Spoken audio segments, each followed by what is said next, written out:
quarantine doing things the same way that we were doing before, which, how sustainable is that? So, I'm really, I'm just feeling really reflective at this point of the quarantine or the pandemic around, what do we need as a society, and how do we do this differently? And how do we glean lessons from this and don't just push through and pretend that, I'm thinking of parents and people who are now finding themselves teaching their children at home while trying to work from home during a pandemic. And the message to our children that this is okay and this is normal, and it's not. Mm-hmm. It's like, where's the pausing and the grieving of the life that we knew and routines? And, I have a small child, and not being able to take her to the park and having to explain to her why she can't go to the park at 3.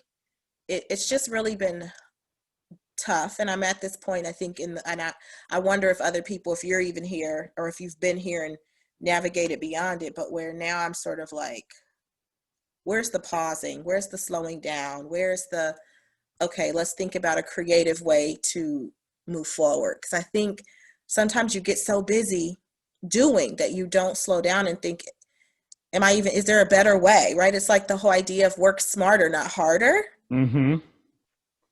And so that's what I'm kind of sitting with right now, is the pressure to produce and be busy and do all the things, while simultaneously holding that I've never experienced anything like this before, where I don't feel safe to go to the supermarket, or, all the things. We can't travel, which you and I both love to do.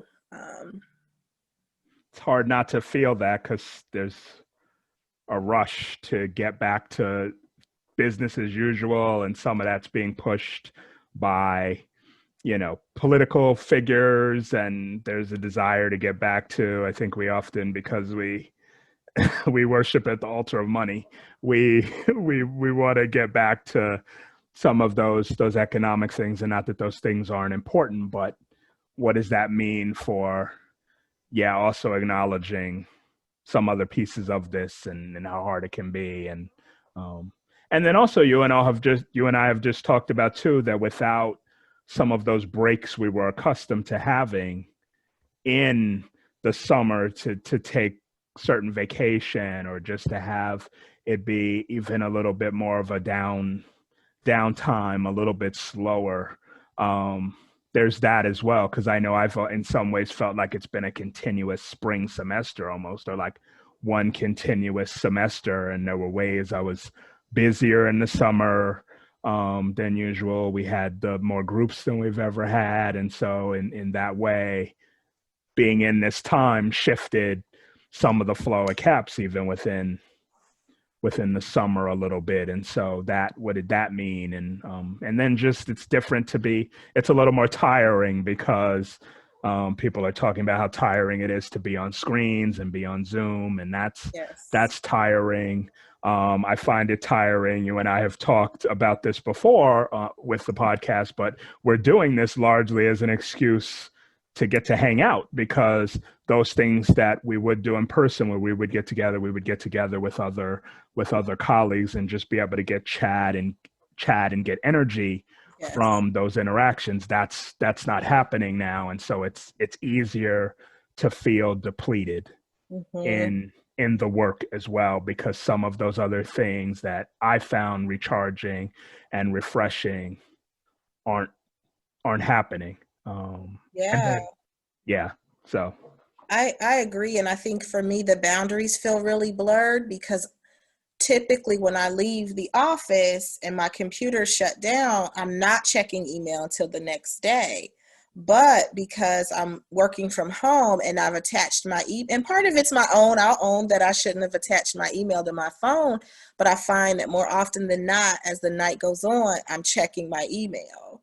So I'm really trying to kind of hold myself accountable to, no, this is not an expectation, but the emails keep flowing in, and some of it's information, of course, from the university to keep us up to speed, but I feel like whenever I get a notification, right, there's a little bit of I don't even know if it's anxiety, but I'm on alert. And so it's hard to rest when you're constantly getting information thrown at you, whether it's through the news media or constant updates. You know, of course, I want to be in the loop, but it feels like this kind of late breaking, up to the minute, information can be really overwhelming. So, Yeah, you're speaking to the difference in how we live now, and particularly as we're quarantined, of we would get a lot of the psychological break and barrier of I go into the office. The office is where work happens, is where I check email.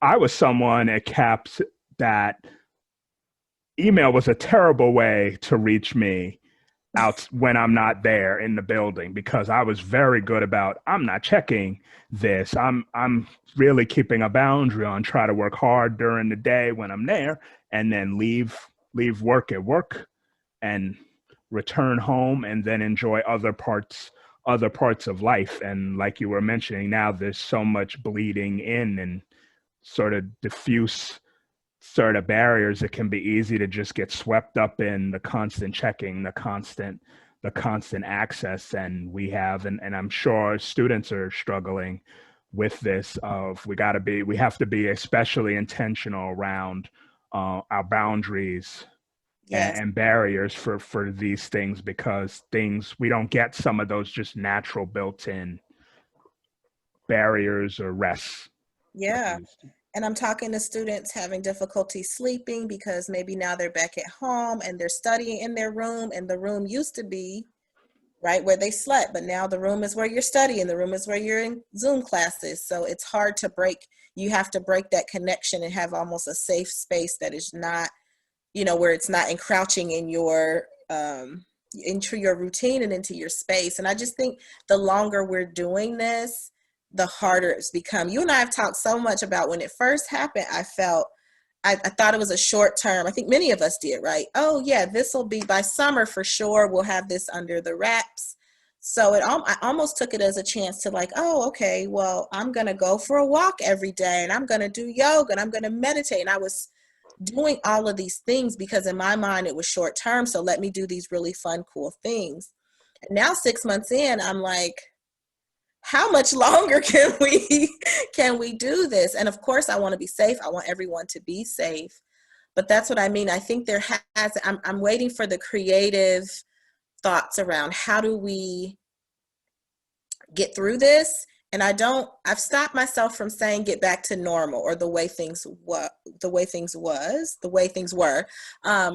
because I don't necessarily know that the way things were was the best way either. But I think we have to pause, we have to slow down so we can get creative. I don't know about you, but if I'm operating in the moment, just making decisions as I go and not really like stopping and thinking and being intentional and allowing kind of that creativity to flow, then I feel like, yes, things are getting done, but it's not necessarily the smartest way. Sometimes I'm overworking myself versus pausing a little bit, taking some time, thinking about, okay, what's the goal, redefining it, mourning a little bit that, that things aren't the way that we were used to.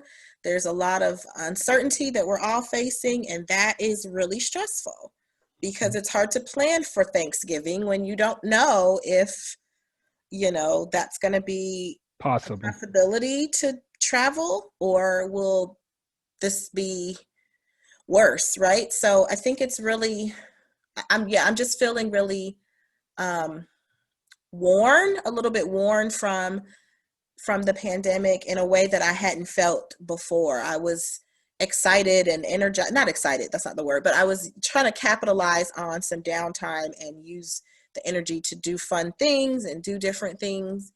And now as I face the rest of the semester, possibly next year, as far as what's going to happen, I'm feeling like, okay, can we push the pause button as a nation, not just CAPS, not just the university, the nation? Can we pause for a moment and sit in how hard this has been?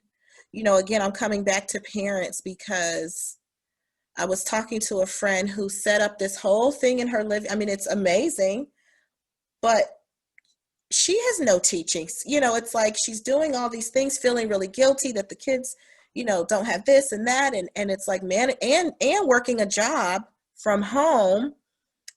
And it's like, we haven't even paused and mourned what our kids are feeling, what our cousins, nieces, and nephews who miss their friends are feeling. And we're expecting them to go to school and be productive, right? Here's that whole capitalistic idea of production being key, instead of like, I don't think if kids got a little bit of time off that they would slip so far behind educationally that they can't catch up. I just don't think that's possible.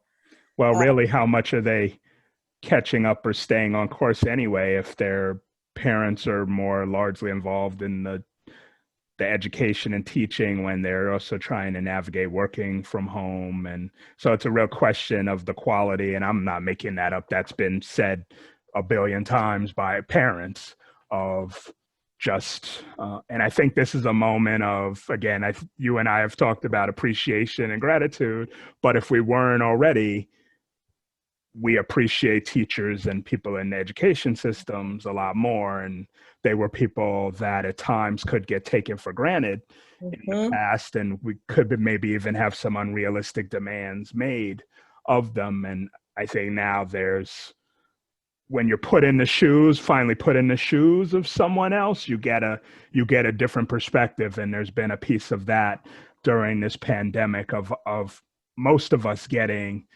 a new perspective on things you thought that it can get harder Yeah. in life in certain ways, and there are people doing jobs that can seem pretty thankless, and maybe we don't thank them enough.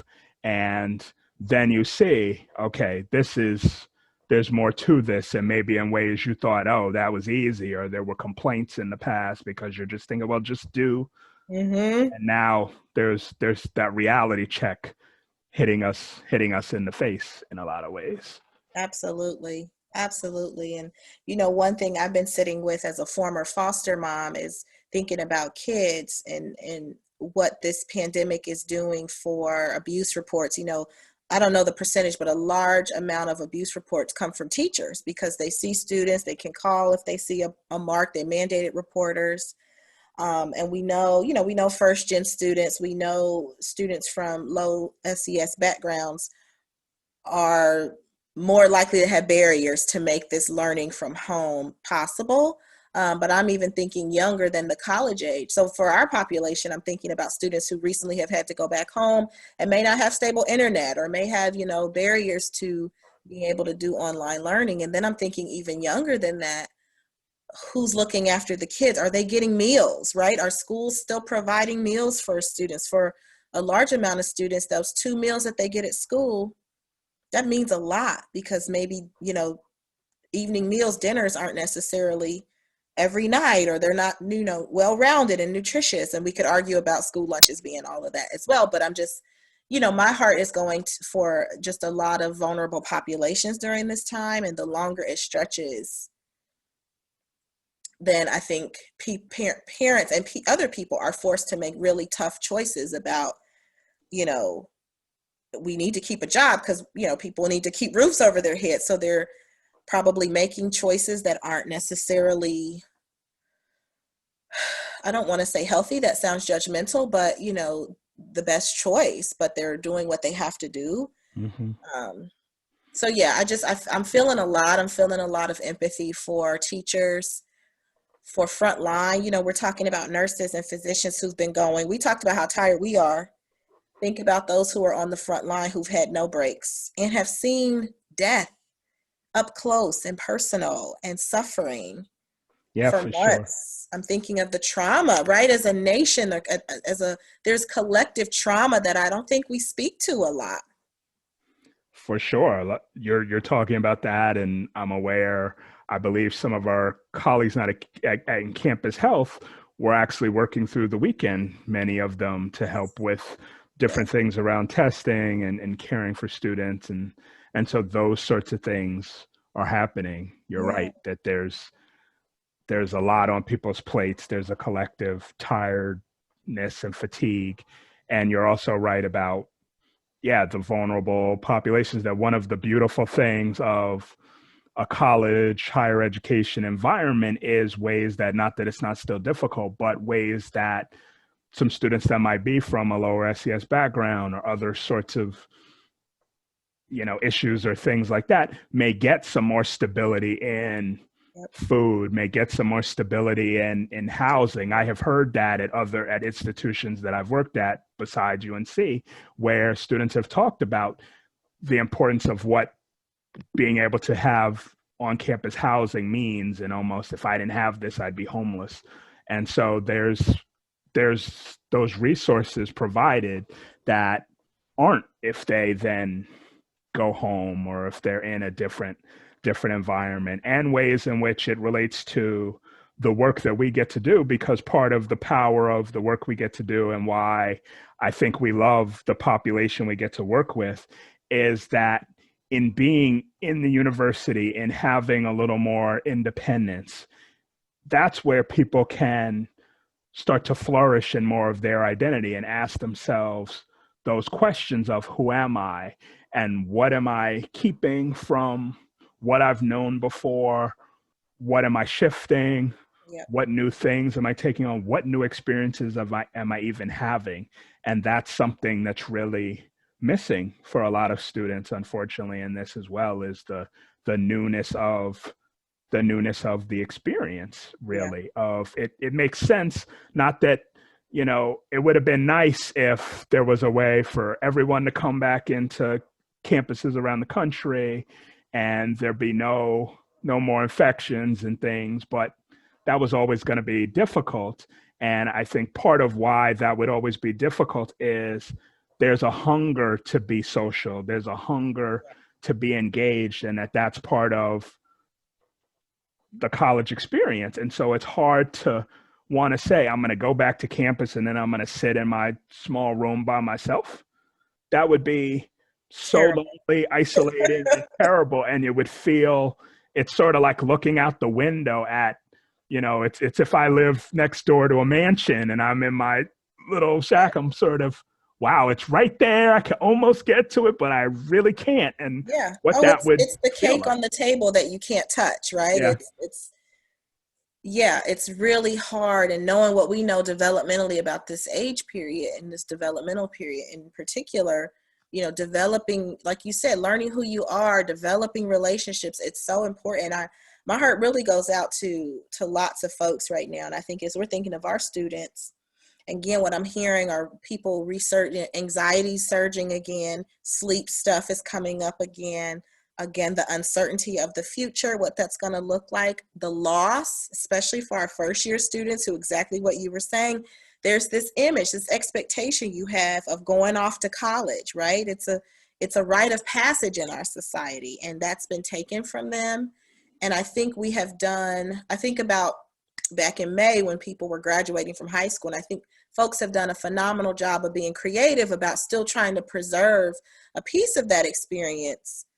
But I feel like we sometimes rush to that.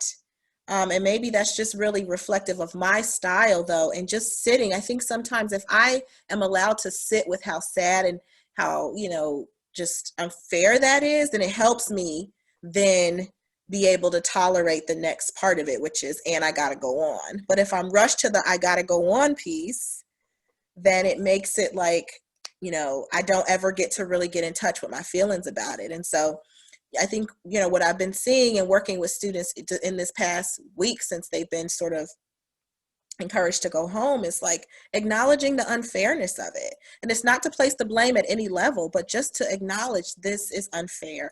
This is different from what you expected. And when I tell you, Anthony, that people feel just that validation, really, they feel seen. We talk about feeling seen, they really do. And it's like, yeah, it doesn't mean I'm not going to go to school, or I'm still going to do my work. I'm still going to make the most of it. But I also appreciate you helping me just name that this isn't fair. Well, you're speaking to the feelings people carry that are guilt feelings, the sense that I'm having this feeling, I'm having this reaction to a thing, and I'm not somehow entitled to have that, and getting very caught up in that and worked up in that. And what you're speaking to, I think, is the permission to say it's okay to be disappointed. And Yes. that doesn't have to be blamed because this is a pandemic. This is something that can't be predicted. This is a once in a lifetime, once in a generation, once in a world history sort of event. And it's okay to have a feeling of disappointment, to know that I hoped my first year would be different, that I hoped this year of college would be different, that I hoped there would get to be these things, that I hoped I would get to see these friends, that I hoped I would have to that I would get to have these experiences. And all of that has changed. The meaning of being in college Mm-hmm. has been altered by those things. Because if I think of my own college experience, I graduated. I went to UNC Wilmington and had an amazing time and graduated from there. But if you ask me to think about it, I think I got a good education. But if you ask me about my experiences, I would have a hard time telling you about classes and things. It would be all about being in my fraternity, being in NAACP, being in other organizations around the campus, working at the Leadership Center, running for Homecoming King and getting to be Homecoming King, things that it would be all about sort of that social, the atmosphere, the experiences I didn't even predict that I would get to have, and what that meant for me as a person and who I grew into and where I wanted to go. And it's hard to put a value on that. And that's what is hard for people to have now, is those experiences. And it's okay. And what you were doing with people was saying it's okay to feel disappointed. It's okay to feel what you're feeling. It doesn't mean lay down and Right. stop trying, but it just is an acknowledgement. And actually, what I think you and I both know from our work also is that in not acknowledging and doing more of that guilt and that denial and that judgment of feeling, I'm not supposed to have this, or this is a bad feeling, language that I really don't like, that sort of process is actually what leads people to be stuck. And that's what leads to depression. That's what leads to anxiety, is all this pent up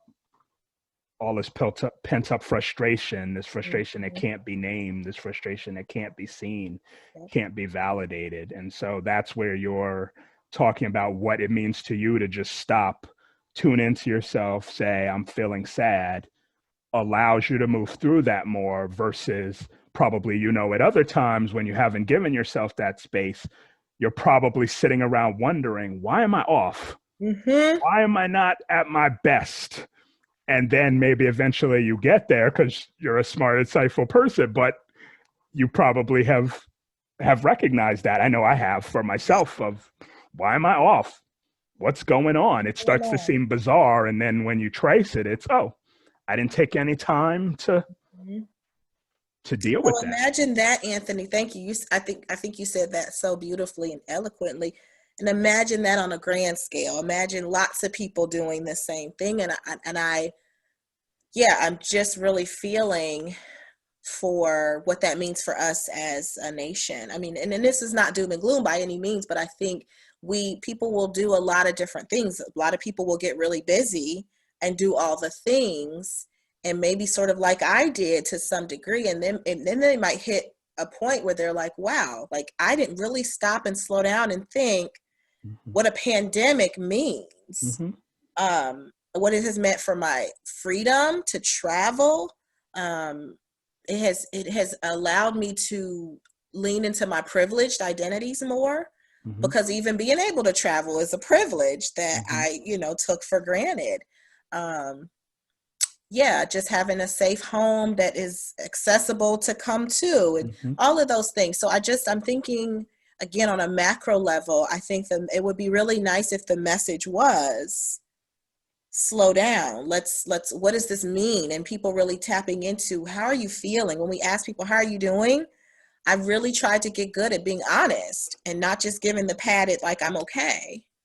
Most times I am, but then when I'm feeling like I'm feeling now, I'm sad, or I'm disappointed, like you named earlier, or I'm frustrated, I'm angry with the fact that I can't travel. And again, it's not to blame, because we're all in this together, and there's, who would I even blame, right? It is what it is, but it sort of helps me to just sit and hold that, like, typically, yeah, my summer would include lots of other things that it has not included. And in the fall, I would feel refreshed and rejuvenated, and there's a feeling in the air when it shifts to fall.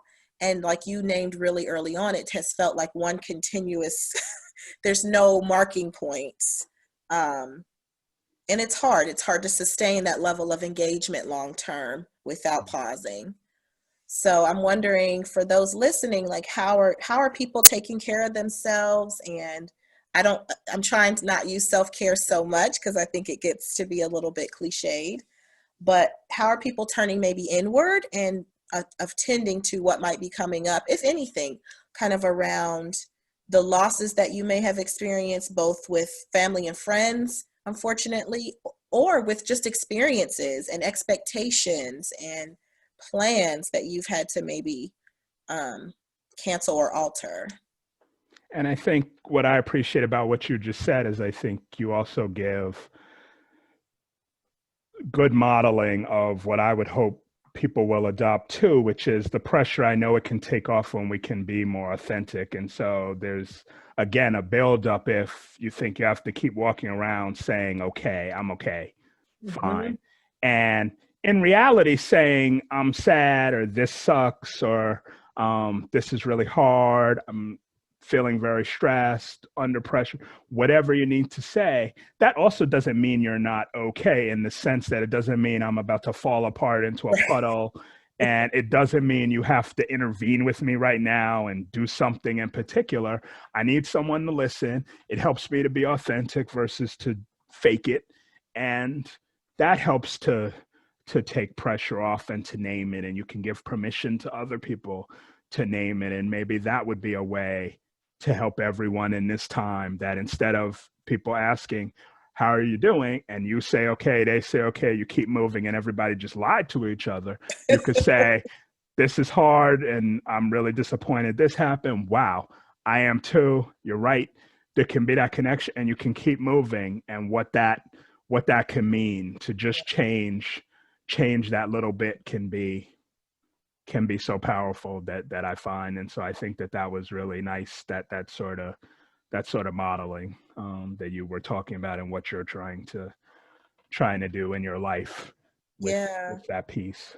Anthony, do you think it's harder to be authentic with, and I know you don't like the term negative or bad, but maybe traditionally negative emotions or emotions that people attach negative meaning to? Is it harder to tell some, because I'll ask you the question and then I'll just add that I think if I were having a wonderful day and you asked me how I was doing, I don't think I'd have any problem kind of sharing that. But I think it's the sort of emotions that feel, again, have some negative connotation attached to them, or require a level of vulnerability that people maybe aren't used to, that feel harder to be authentic about. What's your take on that? Yeah, there are definitely emotions that are more uncomfortable that have been labeled as negative.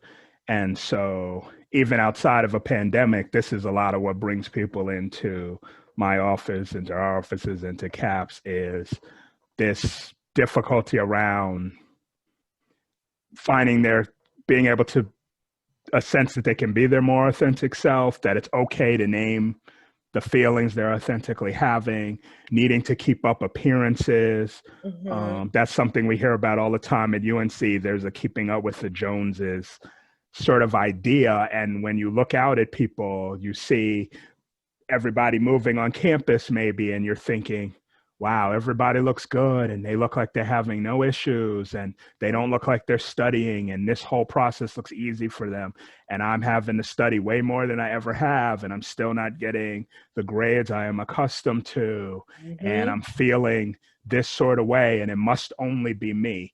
And it just can feel like the walls are closing in when you get into that, because it just disconnects you from the human experience of things, really, which is a sense that you're somehow the only one struggling in something.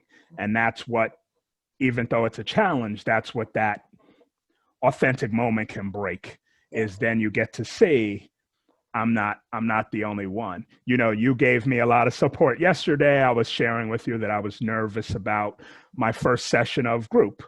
Started the Connections Understanding Self and Others group yesterday. Had a wonderful first session and really appreciated you building me up because I was nervous. I hadn't done group over Zoom before, and so there was nervousness about it, and you were really supportive. But what immediately people were able to speak to in that group was what it meant for people when we started to name that people felt nervous about the first group, felt nervous about being in group, and just the power of that. And people spoke about, wow, I'm so glad you said that. I Mm, feel that too. Now I feel less nervous because we've named it. And as soon as you don't have to be alone in what your experience is, it changes a lot of what that means. It can change a lot of the distress around it. yeah, That's why connection is so important. That's why the group is named what it's named. That's why we're having such a hard time during COVID, because connection has been disrupted at times and in certain ways. And if we didn't know it before, we are social animals. We need that. That is crucial. And yeah, so when you talk about authenticity, again, it can be hard to do, especially if you also haven't had continual lessons in doing that before.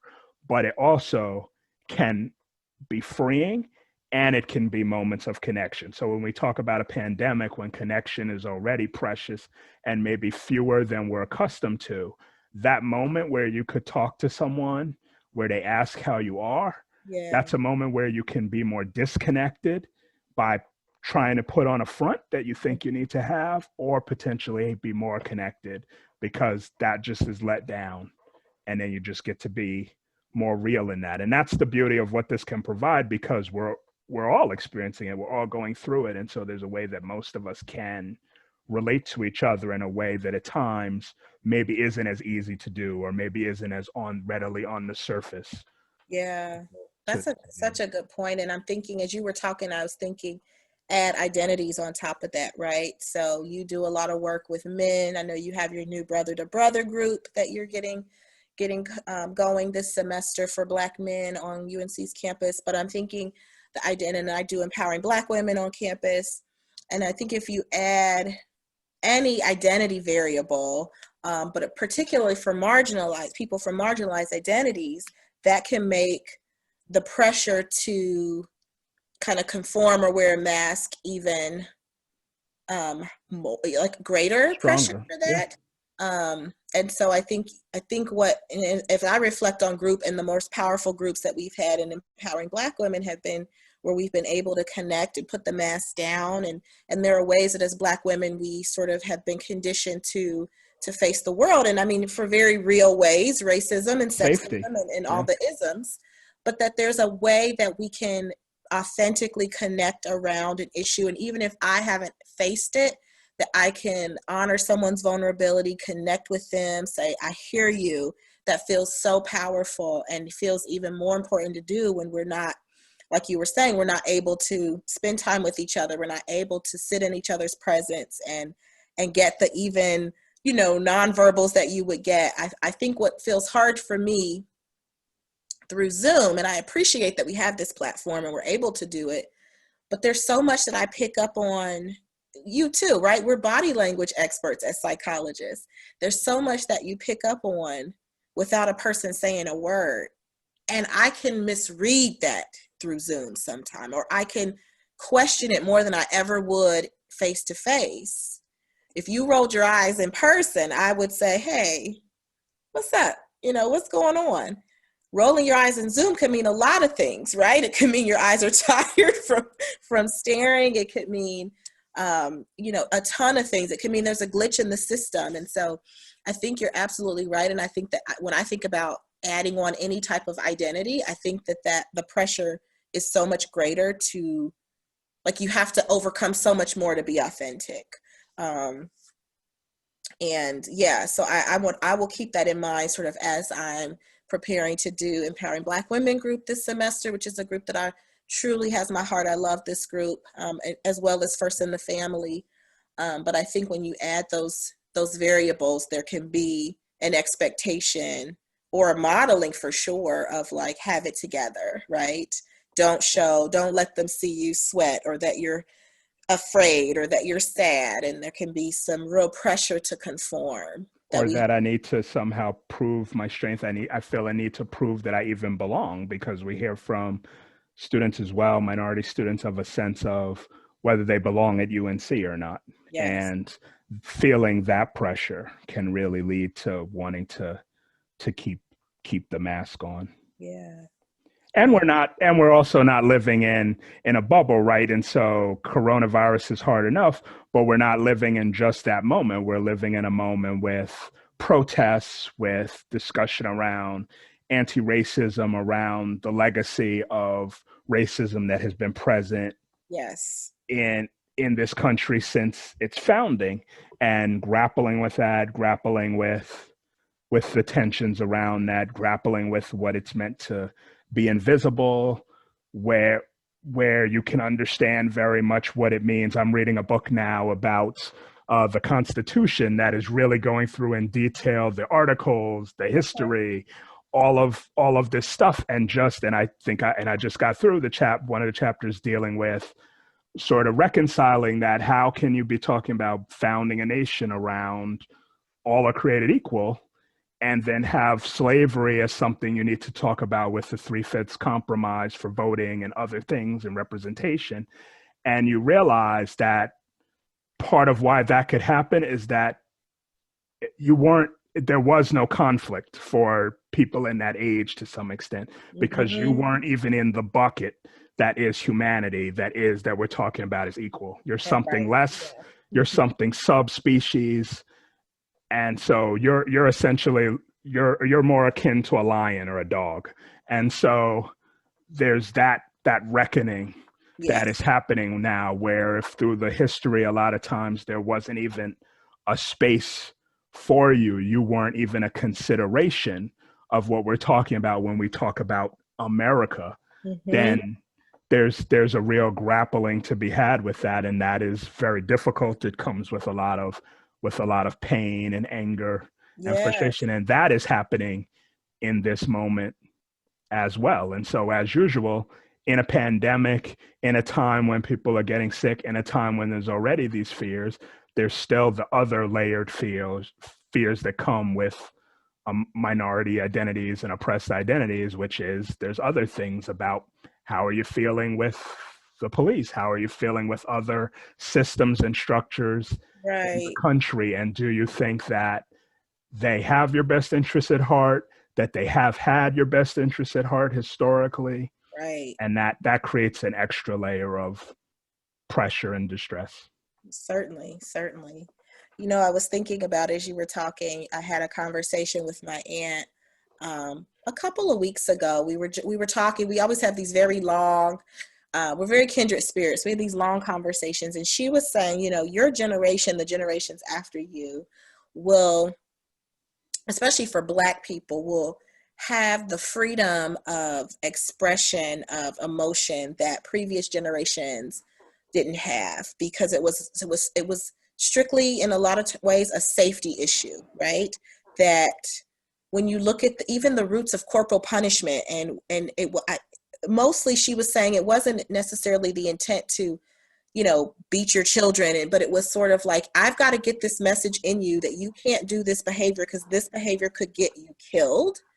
And it was just such an interesting take on, you know, it was various conversations and topics in that, but basically she was like, I'm so proud. You all are doing the work. We paved the way, but you're taking the torch and saying, no, we're going to have conversations. We're going to own our feelings. She was like, I see little kids talking about, I feel mad, I feel sad, and really naming it and owning it in a way that, as a culture, we've, in the large numbers we're seeing now.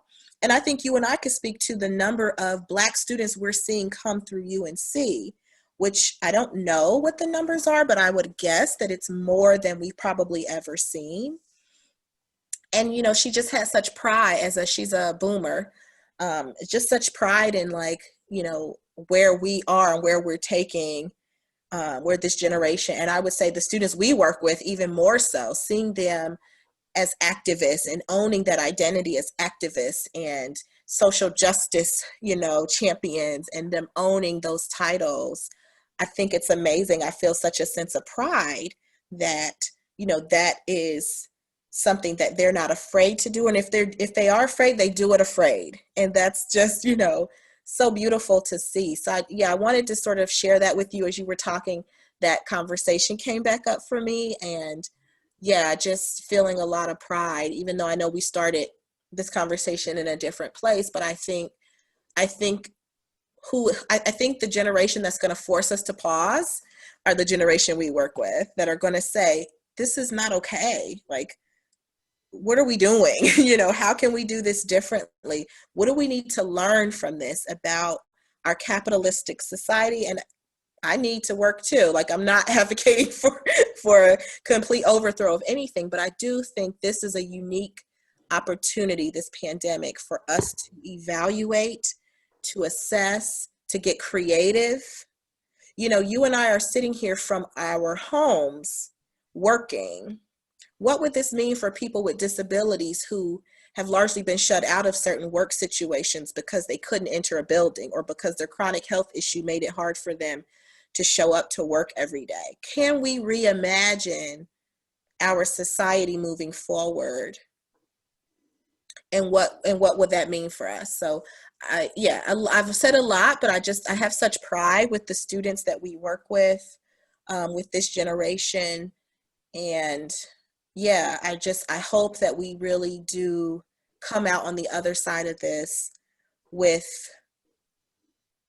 lessons learned, and that we don't just sort of, that was all right, let's get back to the grind. Because I think it's really easy to stay in that mindset of, I gotta be productive, go, go, go, don't slow down, don't think about it, just do. And we started to see that. Remember when things first slowed down, Anthony? And then all of a sudden you saw maybe places were closed for a week or so. And then it was like, nope, we're open, back to business as usual. This is not usual. Yeah, you're speaking to something that's been on your mind, that's been on my mind, that I think a little bit of this, but even as we talked about some ideas with the podcast, and you told me today that you were really burning to talk about systems and some of what you're feeling and some of what's happening. And I've been thinking about systems as well. This pandemic has shown us the cracks in a lot of our systems, has shown us where there are a number of problems that we were aware of and weren't aware of. When you're talking about access, when you're talking about that you don't even have to be impoverished to be in a situation where you might not have secure internet, because we have some colleagues that deal with that we know that they're coming into the office physically because where they live does not have stable internet. And that's people with a good paying job. And so that just tells you we are seeing some cracks in our system. We are seeing cracks in some of our compassion at times. So we're noticing that. And I've been thinking about systems. I don't know if I've talked your ear off about my love of The Wire. This was a show that was on in the early 2000s. And it's the greatest show that's ever been on television. Arguably. And it is not an argument, and it's not even close. We can do that at some other point, but I'm here to tell you it's not even close, because it's the closest show to reading a novelization, to reading a series of books, and it's the closest to the complexity of examining all levels of a city and examining systems. And particularly since I was fortunate enough, there's a podcast happening now, way down in the hole, that's been reviewing each episode of The Wire, and I got excited and watched them, and then that got me to go back and watch all of The Wire, and then I blew past them and where they're at in the podcast and finished the 5 seasons very quickly. But what I was reflecting on watching that was that show's really talking about systems, and particularly it's talking about how much systems struggle to change. Even when things are completely dysfunctional, people can see that the system can still conspire to hold on to doing things the same way, business as usual. And it can be really hard. And the show really shows that from sort of what's happening at City Hall and the way systems within government can struggle to change, to the police, to frankly even the drug dealers, that it's Mhm. that it's profiling of ways that even their system struggles to change, where there could be a way you could do something that might still make you money, would reduce violence, but everybody doesn't actually want to get on board with those things, and it's hard still for a system to change. And that's what I thought was some of the brilliance of it, but what got me thinking about systems and Yeah. how systems really struggle to change, and how systems, because of how they operate and because of the struggle to change, how it can leave you with a sense of dejection, a sense of powerlessness, a sense that there is nothing that I can do to Mhm. make things better, to make a difference. And it can be easy to throw up your hands. It can be easy to not go vote, because you can have a sense, my vote doesn't matter. That's not going to do anything anyway. But when we throw up our hands, to me, we become a part of the problem, because we're not in any way necessarily part of the solution. We're just now part of the wheels turning. Yep. And I really was touched by um, Barack Obama, President Obama.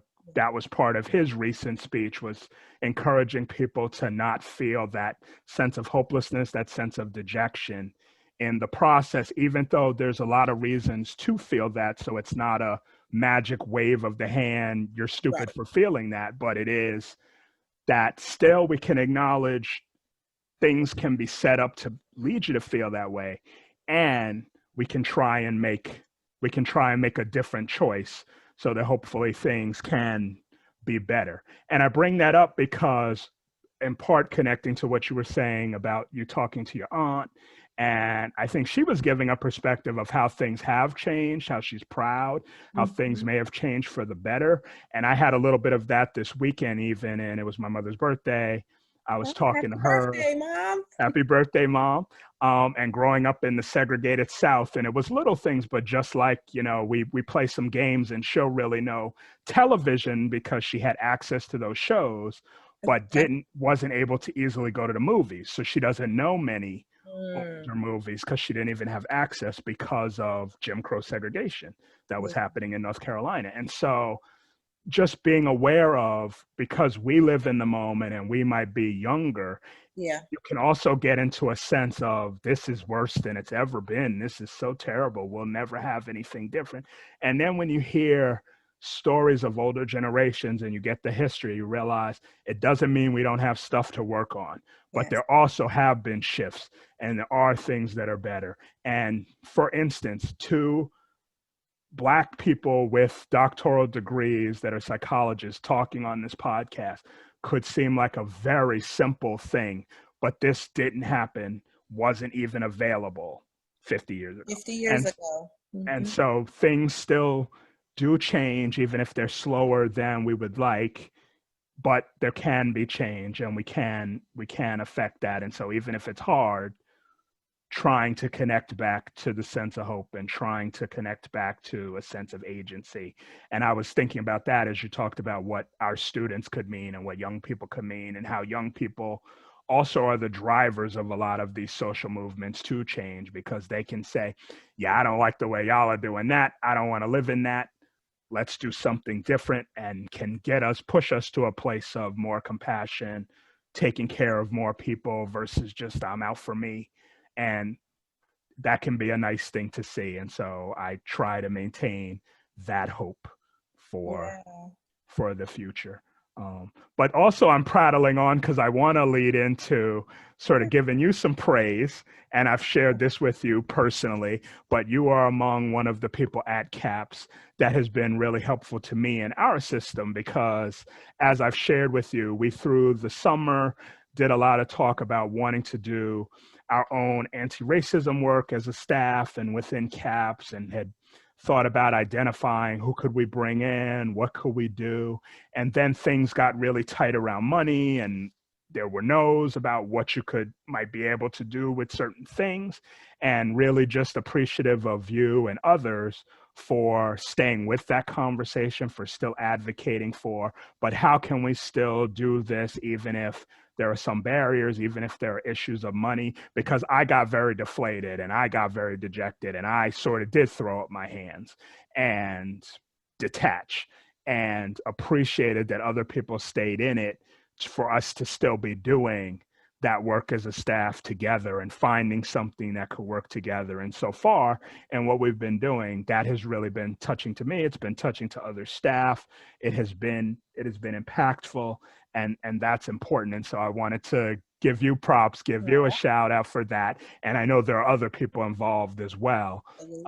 But especially just acknowledge that, because I think that was a moment that crystallized for me the way we can still maintain agency against adversity at times with what we're trying to do within a system that still can produce some positive results. So I wanted to share that, not only to say that to you personally, because of our connection that we share, but also really to just say that to anyone listening, to hammer home again that it takes work to maintain hope. It takes work to maintain a sense of agency, but when we do it, there can be good things on the other side of it.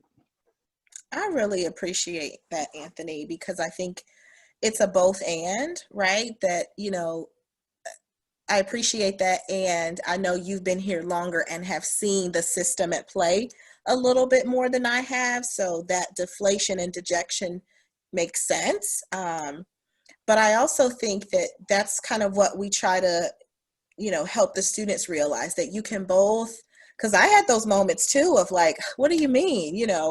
This is important. We need to do this. So it's both acknowledging that I was disappointed.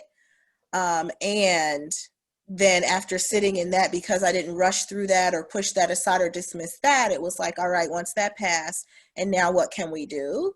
And I think that's just an important point. We've been kind of talking about that this whole segment, but it's okay if you allow yourself, it's not okay, we encourage you to allow yourself to feel whatever. You're human, and sometimes that also acts as the catalyst for you to push forward in a creative, in a different way, because we might not have gotten to where we are now in the work that we're doing as a staff if not for that barrier. And I think that that's also probably indicative of some of the resilience that I like to think that I have, having had barriers kind of thrown at me throughout my doctoral journey and in life in general. But I do think adopting a sort of, yes, this is hard, and both. Like, you don't have to, it doesn't have to be either or. I really like how you talked about The Wire as an example of systems, which I really do like The Wire. Let us know if you think The Wire or Breaking Bad is the best TV ever, but we will go with Anthony's assertion.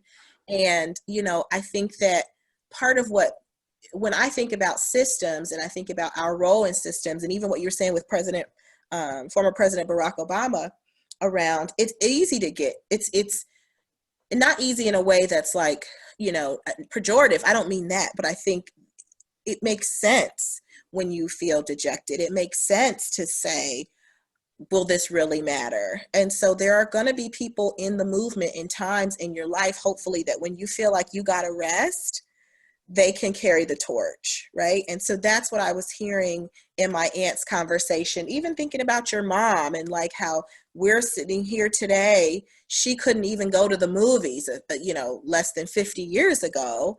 And here we are, Black people are on the screen. We're on our screens. We're doing something in media. So I do think that, you can't do everything. And when you can do something, you do. And that's what my contribution to the work we're doing as CAPS, which I think is really important, both in the time we're in now, and because as people and as clinicians, it's important that we continually do work. We're not above, we talk about being lifelong learners, right, Anthony? And that's just a value we have. And so I can't say that, but then never challenge kind of my own biases or, reflect on my experiences and how that impacts how I show up in spaces. But, I think that particularly when we're thinking about this pandemic, you know, it's okay. We've given you this message before. If all you're doing is getting through, you might have moments where you feel like you want to do more. I've had those moments when I was like super productive, and now I'm like, okay, I need to stop. I need to pause. I need to reflect. I need to replenish myself.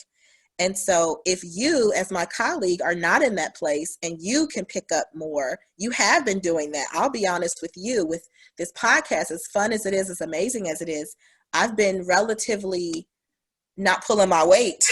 You've been transcribing, you've been having meetings and setting things up, and I've appreciated that, because as I rest, then I know that could be a time in the future, if you hit a wall or if you feel exhausted by it and I'm energized, I can step up. So I think it's another way we can stay connected in this struggle, is to check in with each other, you know, be intentional about, what do you need right now? You feel up to this? You even asked me before we started, where are you at? Do you want to do this? And because I just love our conversations, of course I was, you know, excited about it, but I think that connection is a way we can still, even through this really crazy, stressful time, stay checking in on each other, being intentional. Yeah. So as we have this conversation, I'm thinking of the segment that we have each time, Just Stop It, that Okay. we want to impart something. So I'm thinking about just saying, just stop it, in terms of just stop believing that we don't have a chance to really make a change, to make a difference, that we have a colleague who particularly likes to talk about your presence is not neutral.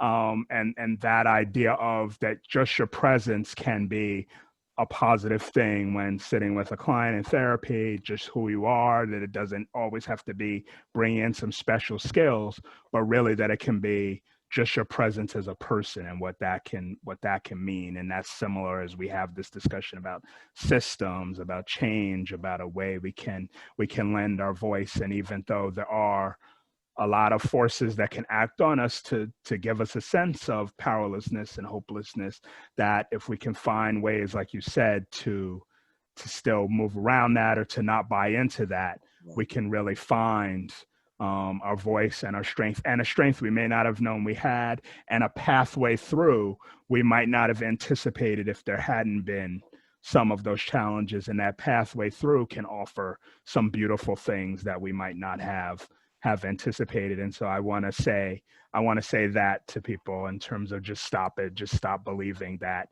your presence doesn't matter, that you can't be a person of force for change and for good things in the world, and that can be very small, like we talked about, of what it can just mean to give space and acknowledge it is okay to feel X right now, and that can be a positive thing in a world, in a time where in places we can see a lack of compassion is really powerful. And so it can be very small what our impact can be, and the way we can have a presence and show up for positive things in the world and change. And then there can also be some bigger impacts, and that can start in your life with the people around you, and then that can radiate outward and eventually become, at times, perhaps something bigger. And so I want to just sort of say that as we talk about systems, just stop it, just stop believing that idea.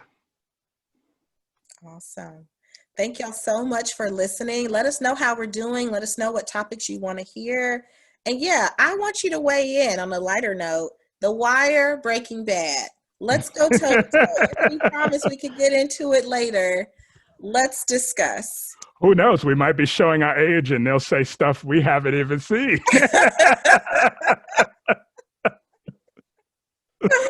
We might get our feelings hurt on this one. That's a possibility. Oh, this has been Feeling Seen, a UNC podcast. Take care.